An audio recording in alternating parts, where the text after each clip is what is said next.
வணக்கம் உறவுகளே. நான் ஸ்ரீராம ஜெயத்தை பற்றி உங்களுக்கு சொல்ல போகிறேன். ராமரும் ராவணனும் சண்டையில் ராமர் ஜெயிச்சிட்றாரு. அப்போ ஆஞ்சநேயர்கிட்ட சொல்கிறார், சீதா பிராட்டிக்கிட்ட போய் வேகமாக சொல்லு நான் ஜெயிச்சிட்டேன்னு சொல்லி அப்படிங்கிறாரு.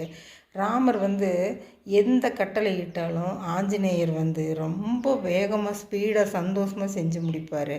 அப்போ வேகமாக போய் சீதா பிராட்டிக்கிட்ட நிற்கும்போது மேல் மூச்சு கீழ் மூச்சு வாங்கிட்டு அவர்னால் வாயில் சொல்ல முடியல. அதனால் என்ன பண்ணனார்னா, நிலத்தில் மணல் கொட்டி இருந்த இடத்துல தான் நின்றுருந்தாங்க சீதா பிராட்டி. ஸ்ரீராம ஜெயம் சொல்லி எழுதி காமிச்சார். சீதா பிராட்டி புரிஞ்சுட்டாங்க, ஒரு ராமர் ஜெயிச்சிட்டாருன்னு புரிஞ்சுட்டாங்க.